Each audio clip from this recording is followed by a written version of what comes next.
We have discussed jet engines a lot on this channel over the years, and yet despite how often they come up, we've yet to zoom in on them in any depth, with our discussion of them usually being but passing mentions, the name of an engine followed by a power figure as part of a wider discourse on an aircraft of some kind, that sort of thing. Well, today, we're saying no more to such a fleeting approach and are finally taking the time to properly dissect them in what we hope will be part one of a recurring new starter video, one in which we pick out a piece of interesting technology and simply explain exactly how it works in a way that everybody can understand. So with that said, let's faff no more, jump into it, let me know what you think in the comments.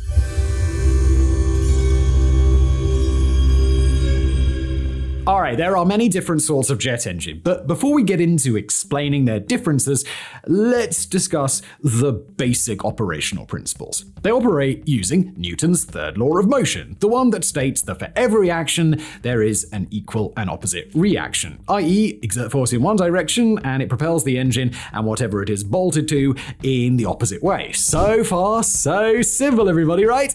Just before we continue today's video, I want to give a shout out to our amazing sponsor today, Squarespace. Look, if you're an entrepreneur wanting to stand out online, Squarespace is the all-in-one platform to help you succeed. Whether you're starting out or expanding your brand, Squarespace makes it easy to create a beautiful website, engage with your audience, and sell anything from products to content to time, all in one place, all on your own terms. So picture this, you're a budding entrepreneur, you got a fantastic idea and you want to launch your online presence, but you just feel overwhelmed by all of the options out there. Well, that's what Squarespace is for. They will transform your online journey. First of all, use Squarespace's Blueprint AI and SEO tools. With this guided design system, you can create a personalized website that fits your brand perfectly. Plus, they've got integrated SEO tools to ensure that you're easily discoverable, helping you reach more people faster. Plus, they've got flexible payments. Squarespace makes checkout seamless by accepting credit cards, PayPal, Apple Pay, and even buy now, pay later options like Afterpay and ClearPay in eligible countries. And if you're into content creation, the courses feature is for you. Squarespace gives you the tools to create and sell your own online courses. If you're ready to take your online presence to the next level, go to squarespace.com for a free trial. And when you're ready to launch, go to squarespace.com/megaprojects and use the code MEGAPROJECTS to save 10% off your first purchase of a website or a domain. And now back to today's video. As for how they actually do this, a jet engine is made up of several key components, namely a fan, a compressor, a combustion chamber, a turbine, and an exhaust. Operation begins with atmospheric air entering through the fan, which is designed to capture and streamline inflowing air with maximum efficiency, as much of it as possible, as smoothly as possible. After this, with the air now inside the engine, it travels through and is squashed down by the compressor, a series of both stationary and rotating blades that increases the air's pressure as it moves through. This is important because when air is dense, there is more oxygen in its given space, and thus, with oxygen being an essential aspect of combustion, the amount of thrust the engine is able to produce is maximized. This high-pressure air then enters the combustion chamber, where it is mixed with fuel and ignited, producing gas. Sounds pretty simple, doesn't it? And yet the design of the combustion chamber is absolutely crucial. For example, it must be both large and efficient enough to allow for the thorough and complete mixing of the air and fuel, lest either not be fully utilized and thus cost the engine some power, and further still, it must be able to do that while enduring really extreme temperatures, as in up to 2000 degrees Celsius extreme, which naturally necessitates the use of very advanced materials and cooling techniques to stop it from quite literally melting itself. Alright, all of that gas then does what gas does best when it's in a very high pressure environment. It tries to escape to a low pressure environment through diffusion. But it can't go back the way it came in. An enormous quantity of air is still being drawn through the system, blocking that way, and so, by its own natural want to diffuse, along with a helping kick up the rear from said air, it keeps on traveling down through the engine.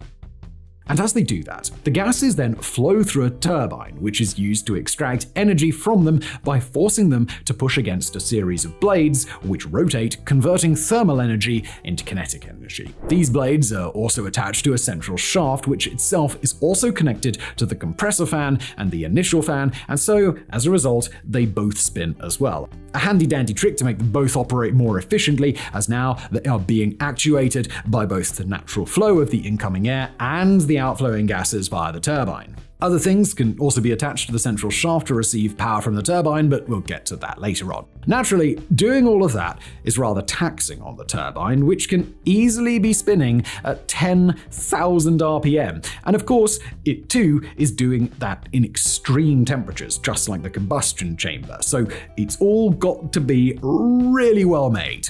From that point, the leftover high-speed gases are then chucked out the back of the engine, becoming the thrust that actually propels whatever the engine is bolted to. And that, in a slightly simplified nutshell, is how jet engines work. But before we move on to talk about the different varieties of jet engines, let's keep things general for just a little while longer and discuss some other supplemental aspects of their design, starting with afterburners. Think of an afterburner like a turbocharger or a supercharger on a regular internal combustion-powered car, in that it is a cheeky little extra device that bolts onto the normal engine and makes it way more powerful. As for how it works, it injects additional fuel into the hot exhaust stream after it leaves the turbine, and as that exhaust stream is just a little bit hot, the fuel is ignited in a secondary combustion process, and this extra combustion increases both the temperature, velocity, and the quantity of the exhaust gases, thus creating additional thrust. How much additional thrust, you might be asking? Well, an F-15's F100 PW220 engine can produce up to 35,000 pounds of thrust running dry, the technical lingo for not augmented or normal running, and up to a whopping 57,000 pounds running wet, i.e. with the afterburners blazing. So it is a huge increase, 63% if we're being precise. And just to prove this isn't a one-off fluke, similar increases in thrust are also found on the F-16 when its afterburner is applied, with its F110 GE100 engine producing up to 29,000 pounds of dry thrust and up to 50,000 pounds of wet, a total increase of 72%. Do note, however, afterburners aren't an always-on thing. The operator has a choice on when they do and don't want to be using it. You'll usually only ever see them fitted to the engines of fast supersonic aircraft. Think SR-71s, F-22s, MiG-25s, that kind of thing. Now let's move on to thrust vectoring, which is typically only ever fitted to the engines of high-performance military jets, specifically ones with an emphasis on maneuverability, such as the Su-57 and F-22, or the ones designed for VTOL capabilities, such as the Harrier and Yak-38. As for how it works, in a standard jet engine, the exhaust nozzle is fixed, directing the hot exhaust gases straight out the back of the engine, but with a thrust vectoring engine, the nozzle is articulated and movable, allowing the thrust to be pointed in different directions, with the direction differing between different implementations of thrust vectoring. For example, with 1D thrust vectoring, it can be moved only on one axis or direction, that's usually pitch or up and down. This was seen on early versions of the F-22's Pratt & Whitney F119 engine. 2D thrust vectoring, by comparison, refers to movement across two axes, with the two ways in question typically being both pitch, as we've already discussed, as well as roll, or to simplify, clockwise or counterclockwise rotations as the pilot sits, which it achieves by splitting the thrust of two engines off into different directions, as exemplified by later production and indeed most F119s for the F-22. And then there's 3D thrust vectoring, which, as you probably guessed by now, allows thrust to be directed across all of the three axes of movement which aircraft are capable of, specifically pitch, roll, and yaw, which, to put it in layman's terms, is an aircraft moving from left to right as the pilot sits while keeping the nose level. For examples of this sort of thrust vectoring, think of the Saturn AL-41 F1 engines of the Su-57. Do note also, engines that incorporate thrust vectoring for exclusively VTOL purposes, think the Rolls-Royce Pegasus from the Harrier as an example, escape this classification system a bit, with most people insisting that because they weren't intended to influence the flight envelope, i.e. be used to maneuver in the air, they don't count as any sort of D and should instead be considered as their own wholly unique form of thrust vectoring. And that just about does it for this chapter. There are a million other things that we could discuss if we really wanted to be fastidious, but alas, we have other things that we need to discuss in today's video, so we'll leave it there with that brief but pretty comprehensive primer and move on to discuss different varieties of jet engines.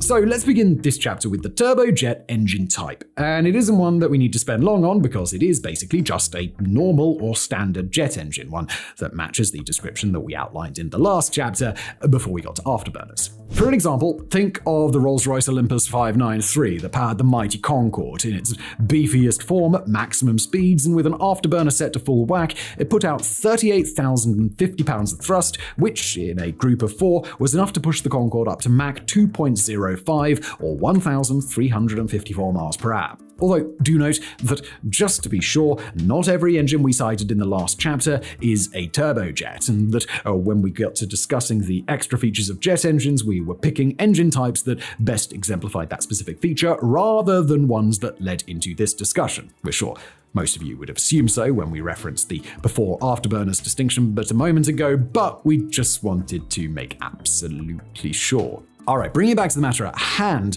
thinking of turbojets as the normal engine type is actually a touch ironic, because actually not that many aircraft use them nowadays. They were the big boy on the block for a while after World War II, but come the late 1950s, a closely related but far superior type of engine was looming on the horizon to generally replace them: the turbofan.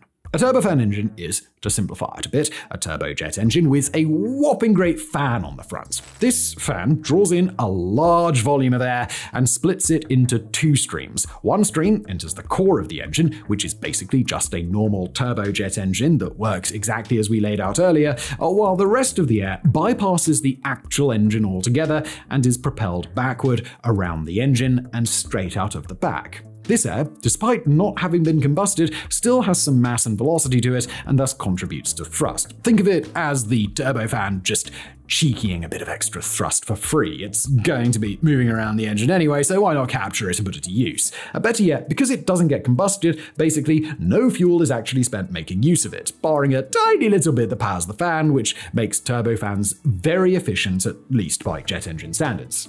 A great way to appreciate this efficiency is by looking at specific examples and doing some quick maths. Consider the General Electric J79 turbojet engine as seen on things like the F-104 Starfighter and F-4 Phantom II fast jets. It produces around 17,000 pounds of thrust with a specific fuel consumption, or SFC, of 1.22 pounds of fuel per pound of thrust per hour. Now, compare this with the General Electric CF6 turbofan engine, which generates approximately 57,900 pounds of thrust with an SFC of just 0.6. The turbojet's higher SFC means it burns more fuel to produce the same amount of thrust, and if you want a specific number, to produce 17,000 pounds of thrust for 1 hour, the J79 would consume 20,740 pounds of fuel, whereas the CF6 would need only 10,200 pounds, despite being a far more powerful engine. Alright, and look, if that bit went over your head, don't worry, just remember the basic idea of bypass air producing free thrust, and you've got it. Turbofan engines also vary in their bypass ratio, i.e. the amount of air that bypasses the engine core versus the amount of air that goes into it, or to simplify a touch, how big the fan on the front is compared to the actual engine part. For example, a bypass ratio of 10:1 means that for every unit of air passing through the engine core, 10 units of air bypass the core. As for the nature of this relationship, just remember it as the bigger it is, the more efficient it is, and you've more or less got the idea. And speaking of bypass ratios, let's also clear up the difference between high bypass ratio and low bypass ratio turbofan engines. No need to overcomplicate this. The high bypass ratio engines have an emphasis on efficiency as they move a larger amount of air around the engine core, and low bypass engines have an emphasis on high thrust and performance because they direct more air through the engine core itself, resulting in a higher velocity exhaust jet, as it isn't being used for free thrust, but for full sugar mixed with fuel and combusted thrust. That is a bit of a simplification, of course, but you get the idea. For specific examples of both types that'll better allow you to picture the differences in performance, on the high bypass end, consider things like the CFM International LEAP and Rolls-Royce Trent 1000, which are bolted underneath the wings of Boeing 737 MAX and the 787 Dreamliner respectively. And on the low bypass end, consider things like the Eurojet EJ200 and the Klimov RD-33, that are bolted inside of the Eurofighter Typhoon and the MiG-29 respectively. The former examples are both transonic planes that can fly for many thousands of miles, and the latter examples are both supersonic planes that can just about manage 1,000 or 2,000 miles on a single tank of go juice.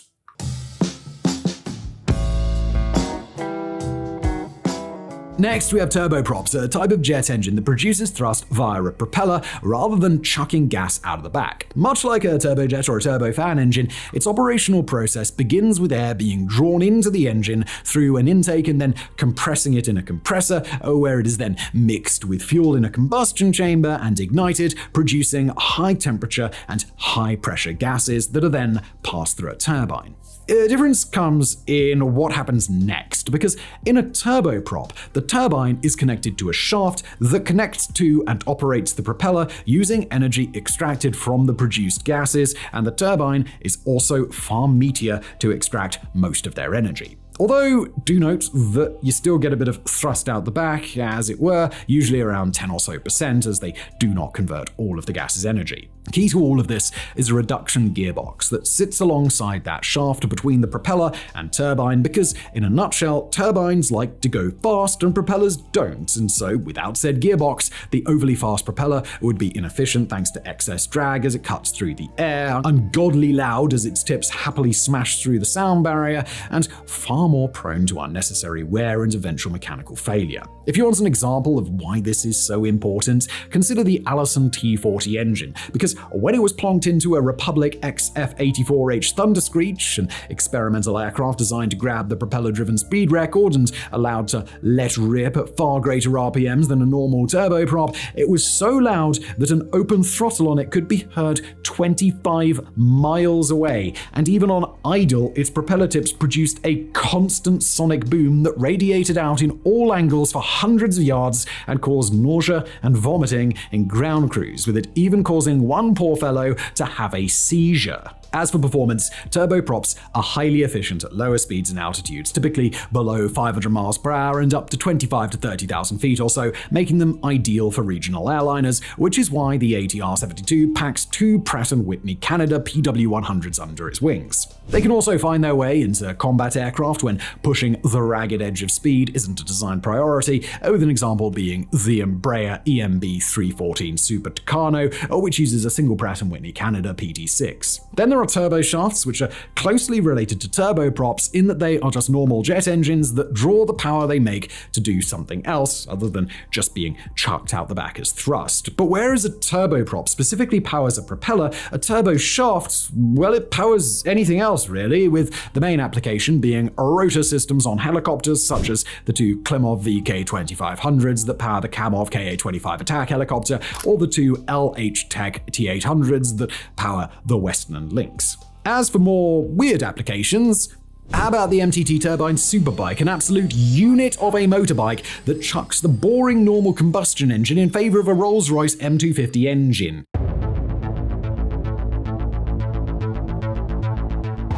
There are also types of jet engines that have few or no moving parts. The first of which we'll look at is the pulse jet.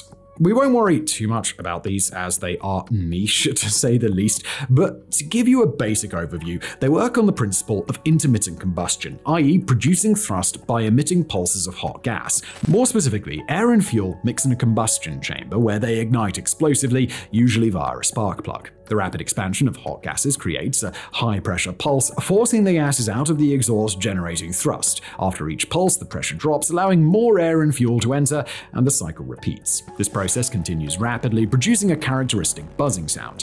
If you are after an example, and there really is only one notable one to talk about, consider the Argus AS-014 that powered the V-1 flying bomb from World War II. It pulsed roughly 50 times a second, and as a result created this iconic and somewhat terrifying sound.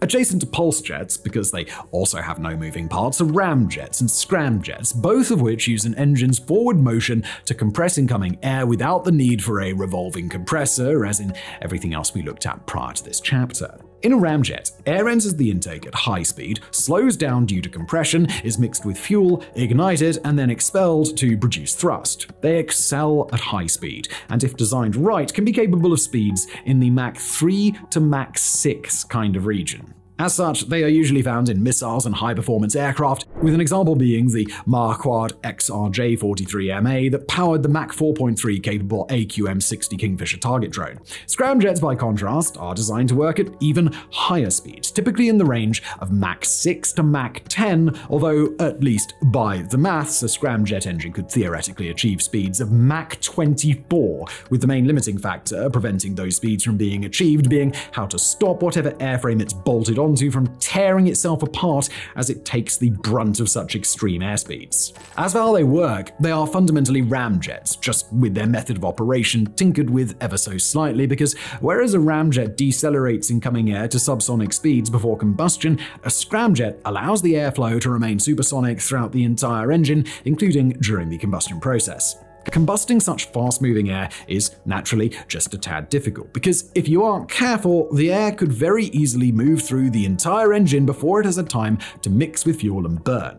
Despite this, however, scramjets hold great promise for future aerospace applications, and basically every top military on Earth is currently having a crack at figuring them out.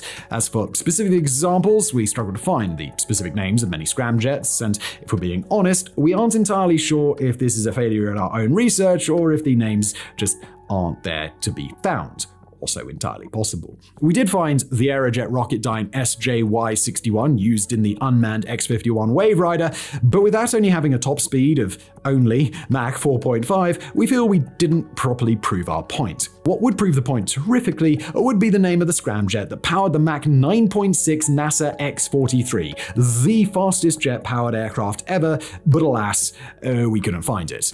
Not with any certainty anyway. And that is how jet engines work. Naturally, we've only had time to skim the absolute surface of the matter today, as after all, understanding them properly only truly comes from God knows how many years at university, followed by an entire career spent working with them. But for our purposes today, this little primer should serve wonderfully. Enough so that when we refer to jet engines in the future, you'll actually know what we're referring to.